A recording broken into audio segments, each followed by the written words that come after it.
Всем доброй ночи.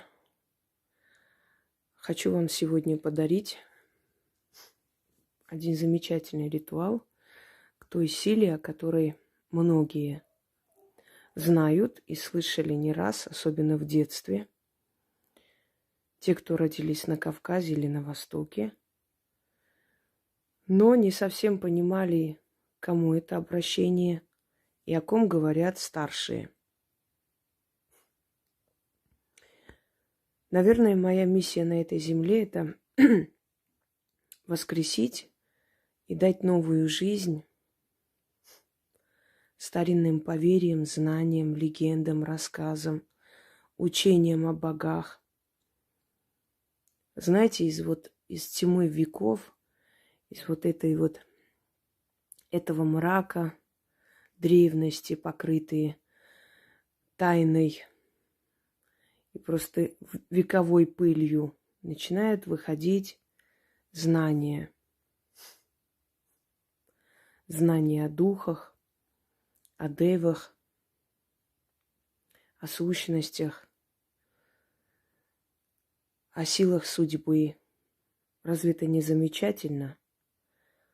И, естественно, человек, который воскрешает и дарит новую жизнь уже давно забытым знаниям, не может не быть незамеченной Вселенным и богами. Я вчера прочитала несколько постов от зрителей, которые у меня давно на канале, и поразилась тому, насколько мы забыли быть людьми, как это должно быть, как нужно быть благодарными. Мы забыли, что вежливая манера обращения такое, как уважаемая, дорогая, госпожа, что это совершенно нормально. Уважительное человеческое обращение к человеку, к личности. Настолько много стало быдла, особенно после 17-го года, после уничтожения всех устоев, что у людей вызывает подозрение. Обращение к человеку, уважаемое или дорогая. Это подозрительно, говорят они. Слишком подозрительно вас все время называют такими уважительными эпитетами. Знаете, подозрительно быть слишком быдлом, а быть личностью и уважать человека, тем более человека полезного, это норма. Это норма жизни. Это норма мироздания. Так должно быть. Это правильно жить. Слишком подозрительно много подарков вам дарят. Это очень много и слишком много, говорит мне человек. Рассуждение нищеброда. Морального, душевного нищеброда. Из бедности можно выйти, из нищебродства никак.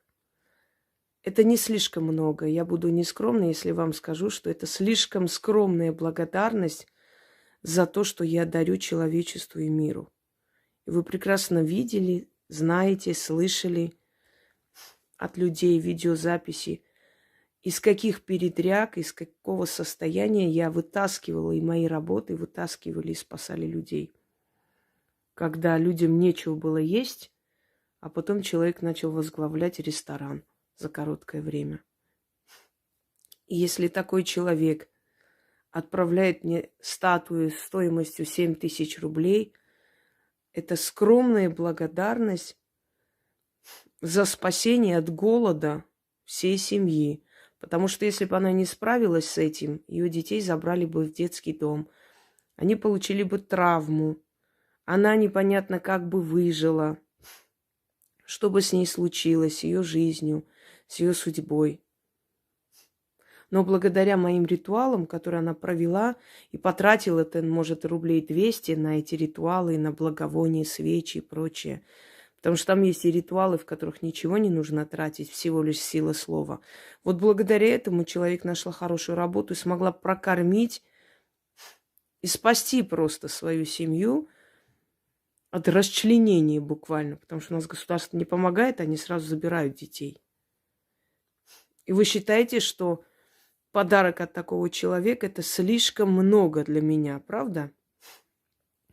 Вы считаете, что человек, который провел ритуал, и его сын вернулся из плена, живой, здоровый, этот подарок, который мне отправили, не буду говорить какой, это слишком много для меня. Женщина, которая не могла родить и родила ближе к 40 годам, и это спасло ее брак, да и она вообще смысл жизни обрела. И она мне сделала подарок, сладости, алтарные ткани, например. Это очень много для меня, чрезмерно много. Вы понимаете, что вы говорите? Мы привыкли просто брать. А когда мы видим пример отдавания, благодарности, взаимной благодарности, нас это не просто удивляет и шокирует, нам это не нравится. Мы считаем, что это слишком подозрительно много и слишком подозрительно часто благодарять человека. А вы когда-либо кому-то помогли в этой жизни? Вы никогда никому куска хлеба не дали в этом мире. И поэтому вам обратно ничего не шло. И вы рассуждаете о человеке, который столько всего делает для людей, просто буквально всю себя отдала человечеству, что эти дары, которые мне отправляют, это настолько много и нескромно, что это со стороны ненормально выглядит. Так не должно быть. А как должно быть, по-вашему? За все хорошее сделанное должны посылать человека, должны оскорблять, игнорировать? Или вы привыкли, как свиньи, только брать, делать, получать результат и даже спасибо не говорить? Это нормально, это хорошо, это по-нашему. А если говорят спасибо, если благодарят, одаривают человека взамен на спасенную жизнь и на очень важные такие события, которые произошли в жизни человека, это, по-вашему, чрезмерно много. Очнитесь и придите в себя. Пока вы так будете рассуждать, вы точно так же будете жить. Нет слишком много благодарности, когда человек всю себя посвящает людям. А если вы считаете, что это слишком много и вам это неприятно, то уходите отсюда. Никто вас не держит. Мне не нужны люди, которые наблюдают за этим всем и которым это очень не нравится. Привыкните к тому, что если человек отдает, он получает. Вы не отдавали ничего и ничего не получали. И неудивительно, что для вас это шок, что кому-либо это все отдача идет. И это нормально. Продолжим. Итак, перед вами Кибелла. Второе ее имя Рея. Одно время этих двух богинь соединили, считая, что у них одинаковые функции. Потом разделили. Потом начали считать, что греки называли ее Кибеллой, а римляне Рей, мать богов. О ней я рассказывала в отдельном ролике. Повторяться не буду. Но многие греческие боги пришли в греческий пантеон из Востока. Происхождение этих божеств восточное. Когда Александр Македонский дошел до Азии и узнал о богине судьбы, они очень долго искали, с каким греческим богом можно сравнить ее, поскольку греки привыкли, что ипостась каждого божества, она должна совпасть с их божеством. То есть им так легче было воспринимать чужую культуру. И более всего функции схожие, которые они нашли, это Кибелла. Поэтому очень долгое время считалось, что богиня Кисмат – это есть Кибелла. Мать богов, та, которая создает человеческую судьбу, та, которая руководит мирозданием. Некоторые функции схожи действительно. И, может быть, действительно греки взяли ее образ из Востока и, слегка поменяв, посадили ее на трон олимпийских богов уже как свою богиню. Но в любом случае, как бы там ни было, образ Кибеллы, которая сидит на троне, которую охраняют львы, которые ее вырастили с детства, держит в руках ключ судьбы или ключ знания. Свиток – это судьбы людей, которым она пишет и переписывает судьбы человечества. Быть может, во многом греки были правы, и это действительно она и есть. Но сегодня мы ее будем называть Кишмат или Кисмат. А вообще правильно Куш-Кисмат. К ней так обращались. Когда-нибудь слышали слово «сорвать куш»? Многие считают, что это большая сумма денег. На самом деле удача. Сорвать удачу, резко получить удачу из ниоткуда. Куш. Удача или счастливый. Кроме всего прочего, на Востоке, на многих языках куш или хуш означает птица. Считалось, что птицы, они вестники судьбы, богини судьбы. И если птица садится на подоконник, значит, она принесла хорошую весть. Она счастливую весть принесла. Вот их начали называть счастливые. Счастливые вести. А потом одна часть деформировалась, название как бы со временем меняется язык. И осталась только малая часть, куш, счастливый. Так что птицы назвали счастливыми, поскольку они были посланники счастья. Так вот, для того, чтобы задобрить кисмат, судьбу, ее начали называть счастливой. То есть ее считают счастливой судьбой. На самом деле она может быть и роковой судьбой. Она дарующая и отнимающая. Это не фортуна. У нее есть функции фортуны, но это не фортуна. Фортуна одаривает всех подряд, невзирая на то, достоин ты этого или нет. У нее поэтому завязаны глаза, чтобы она не видела, не смотрела ни на твое положение, ни на твои поступки. Она просто дарит любому человеку, который попросит. А кисмат она дарит, если ты заслуживаешь. Если ты действительно со всей душой обращаешься, она зрит в корень, она зрит в душу человека. Почему ритуалы, которые я дарю людям, получаются? Я об этом уже говорила. Они созданы по законам и канонам магии. В основу их древние знания, этнология, обращение к богам, различные ритуалы древних религий, еще до христианских и до исламских. Некоторые говорят, ну вот достаточно ли вот сделать вот это все, зажечь свечи, подготовить алтарь, и вот все у тебя получается. Да, достаточно, представьте себе. Потому что мы с вами повторяем просто в таком маленьком формате, повторяем те самые ритуалы, которые жрецы проводили в храмах. Какая разница? Мы пойдем в храме проведем, или мы дома это сделаем. Те же самые действия последовательно. И, естественно, мы получаем результат. Если людям кажется, что для того, чтобы тебя боги судьбы услышали или помогли, нужно чуть ли не за 7 гор уйти. Знаете, я вам напомню притчу Соломона. Для дурака мудрость за 7 горами, для умного рядом. Вот человек, который ленив или у которого просто мозг не дорос до того, чтобы понять, хотя бы изучить, а почему они получаются, из-за чего, по какой причине, такие люди ищут, как правило, какие-то невероятно фантастические объяснения, что вот этого недостаточно, не просто вот читать, чтобы вот получилось. Скажите мне, пожалуйста, вот бабушки в селениях, что они там какие-то алтари заказывали, какие-то чуры заказывали, или что они там делали, вас вели в капище, выводили вокруг. Нет, они заговаривали на воду, поплевывали в сторону, умывали вас этой водой, и все, у вас там лицо очищалось. Или заговаривали грыжу, или там когтем медведя что-то там читали, начитывали, мы не слышали что, или булавкой, или иглой. Все гениально и просто. А те люди, которые говорят, что ну так не может быть, это же не просто вот так взять, сделать. А вы попробуйте сначала сделать. Вы сначала сделаете, если не получится, потом скажете. Как можно рассуждать о том, чего ты не знаешь? Вот этот торт невкусный, я не ела, но я знаю, что он невкусный. А ты попробуй сначала.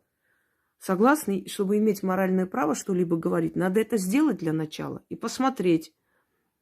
И если у тебя есть совесть человеческая, если у тебя получится, ты Честно скажешь, да, получилось. Если нет совести, скажешь, не получилось, и больше боги тебе не помогут.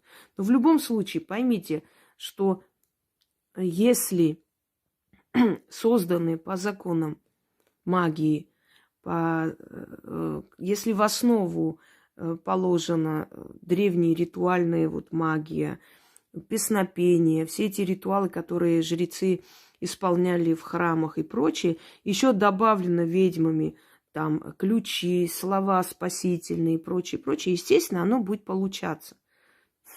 Шепотки, скоропомощники. Сейчас, по моему примеру, некоторые начали издавать. Конечно, бредятина, но смешно. Сначала гавкают на тебя, потом берут и делают какую-то ересь сами, пытаясь себе подражать. Это очень дешево смотрится. Ну да ладно, это развитие не получит. Итак, на Востоке ее называли кисмат или хасмат, или хищмат. Например, из парфян, от парфян, к армянам пришло это название смат. И когда желают счастья, говорят, чтобы было добрый кисмат, добрая судьба, удачная судьба. Еще раз повторяюсь, у нее есть определенные функции фортуны, но это не фортуна, потому что фортуна дарует всем подряд. Она тоже вам подарит. Но в этом случае вы должны заслуживать. То есть просто лежа на диване, захотеть стать олигархом, у вас не получится. Вы должны что-то делать для этого.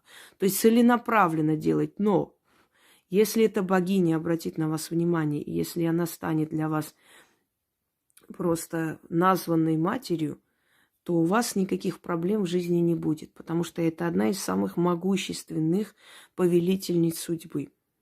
И если такое божество защищает человека, все остальное абсолютная ерунда по сравнению с ее силой.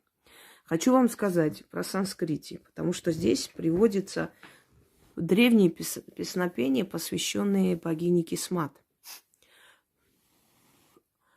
Многие полагают, что санскрити – это древний индуистский язык, хинди. Не согласна. Санскрити в каком-либо формате осталось только у индусов, но санскрити – это про язык человечества. И очень многие ваши имена, очень многие слова на вашем языке на санскрите можно перевести и найти объяснение. Именно поэтому в санскрите ищут корни языков. Просто у индусов более-менее сохранился один из направлений, один из наречий санскрите. Ближе всего к санскрите это хинди и армянский язык. Поэтому это сильные языки. Поэтому веды читаются на этих языках. Но санскрити это не хинди, это не индуистский язык. Они сами не понимают, индусы сами не понимают этот язык. Определенные термины и слова, которые можно понять. Более-менее 20% могут вам объяснить санскрите жрецы. То есть люди, которые полностью себя всю жизнь посвятили изучению вед, они еще, да, у них знаний побольше, чем у обычных людей.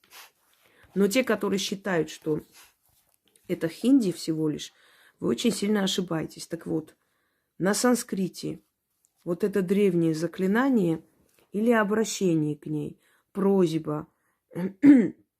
Я примерно знаю перевод, потому что спрашивала у человека, который владеет индийским языком, то есть хинди. Здесь объяснено, здесь благодарность, здесь прославление богини и просьба жить в достатке. Почему мы говорим все время и делаем акцент на достаток? Дорогие друзья, если кто-то хочет помочь кому-либо, он сам должен пока жить в достатке, чтобы иметь возможность кому-либо помочь. А значит, достаток нужен. Он нужен для твоей родины, он нужен для твоей семьи и прочее. Поэтому оно начинается с этого. Из достатка, спокойной жизни, одоления врагов и прочее. Кстати, хочу сказать, что к богине Кисмат можно обращаться и просить помощи в решении вопросов сложного периода своей родины.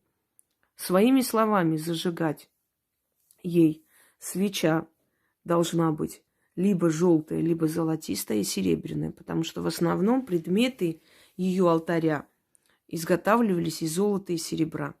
Ее цвет голубой, светло-синий, цвет океана. Вот поэтому многие заговоры на деньги, на благополучие, многие шепотки читаются на воду. Потому что вода обладает знаниями, вода обладает памятью. Заряжают воду, и вода отдает обратно благополучием человеку. Многие божества удачи, благополучия связаны с водой. То ли они дочери океана, то ли они, значит, водные божества, хранители водоемов. Та же самая Ошун, она еще хранительница водоемов, потому что в Африке без воды никуда, а значит, она и есть удача, если есть вода. Мелочь. Почему мелочь? Потому что с малого мы поднимаемся, с малого получаем большее. Символы или ее звери, животные, которые часто изображались возле ее алтаря, это львы.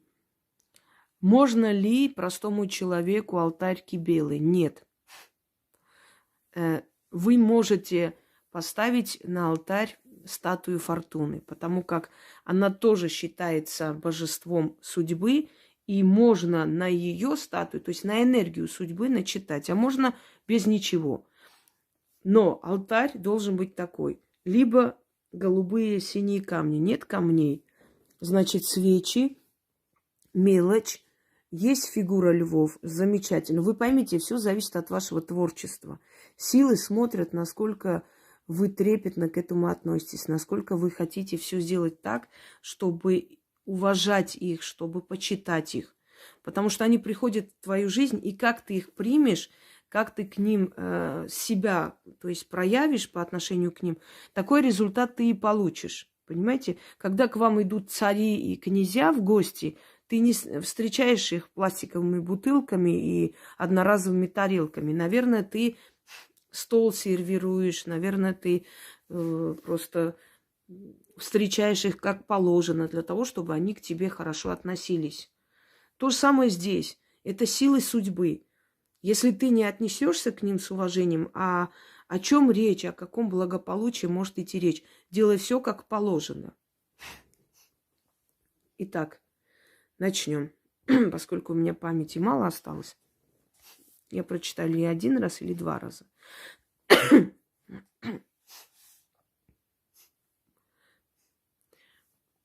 О, древняя сила, Вселенская Матерь, карающая и дарующая. Ты поднимаешь и возвышаешь до небес тех, кто полюбился тебе. Ты коронуешь и венчаешь на царство. По воле твоей на песках пустыни возвышаются города. По великому твоему повелению рождаются империи. Ты вольна карать и награждать. Прошу тебя, Кисмат, будь ко мне милосердна. Повернись лицом ко мне, венчай меня на удачную долю. О Деви Куш Кисмат, Муче Пагедо, Муче Ден, Сона, Чанди, Пхаркот, Убхар, Мере Миет Хан, Аапко, Дорав, О Деви Куш Кисмат. Кто был никем, тот может стать всем. Кто голодал, тот насытится. Кто жил в нужде, тот будет ходить в мехах. И все по милости твоей. Стану я твоей названной дочерью. Прими меня в свою божественную семью. Я буду одна из твоих любимец. И те, кто под твоим покровительством живут, тем враги не страшны, тем море по колено.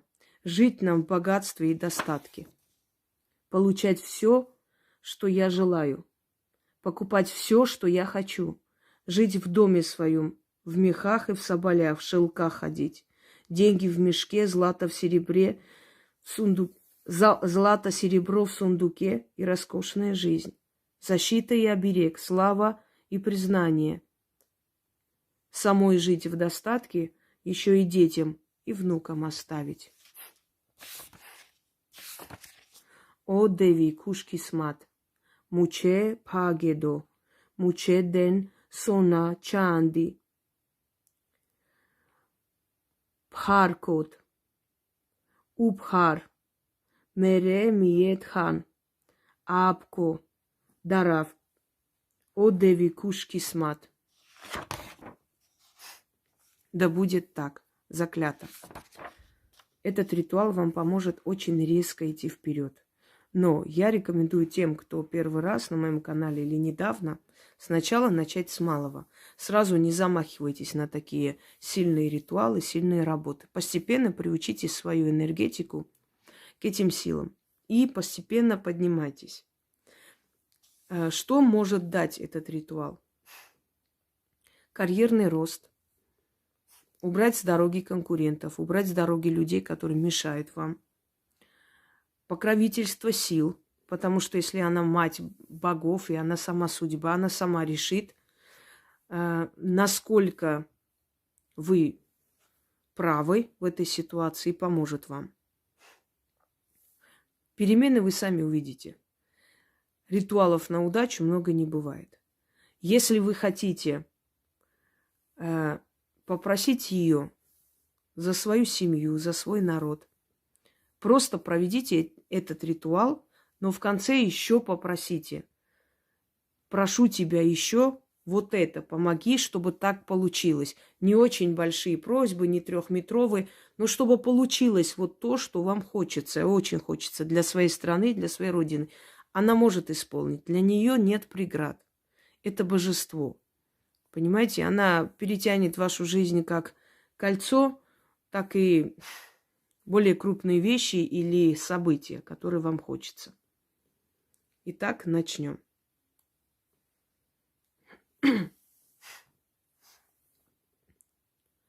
О древняя сила, Вселенская Матерь, карающая и дарующая, ты поднимаешь и возвышаешь до небес тех, кто полюбил тебя.